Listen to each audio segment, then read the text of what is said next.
cuba usul usaha ni pada Datuk Wira. Boleh. Cikgu? Tuan, cikgu. Macam mana dengan kelas kaunseling tadi? Berkesan tak? Saya rasa masalahnya sekarang ni botak. Sebab apa yang saya tengok, dia suka bully budak-budak ni untuk dapatkan apa yang dia nak. Baru tahu. Jadi apa cadangan cikgu? Saya akan teruskan kaunseling dengan botak, tapi saya ada lagi satu cadangan. Kalau tuan menangkanlah, saya cadangkan kalau kita buat pilihan raya untuk lantik house captain baru macam mana? Cikgu, saya pilih botak sebab budak-budak ni semua dengan cakap dia.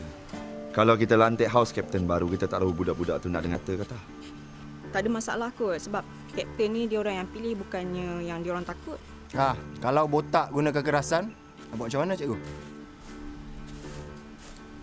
Macam mana kalau ada yang berani bertanding? Siapa yang berani bertanding? Cikgu cakap dengan saya, siapa yang berani? Diorang ni semua penakut. Tak ada siapa yang berani lawan botak. Kita tengoklah nanti.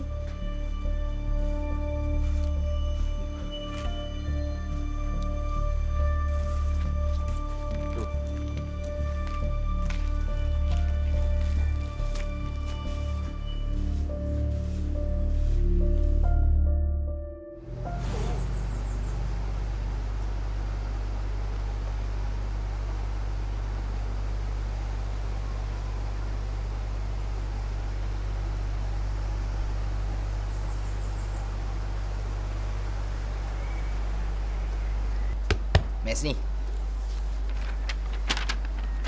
macam undilah daim untuk masa hadapan. Ya.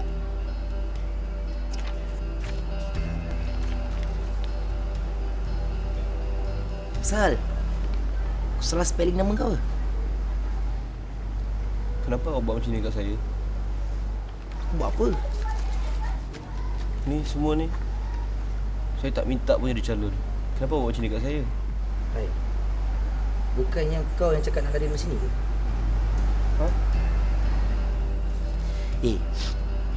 Dulu kan kau cakap dengan aku yang kau nak lari dari sini. Jadi inilah cara dia. Saya tak faham. Bebal kau ni. Kau ingat tak aku cakap dengan kau yang house captain je boleh keluar pergi bandar? Jadi kalau house captain boleh keluar pergi bandar, maksudnya House captain boleh lari. pandai anak mak. Aku tak reti nak tulis ayat power ni.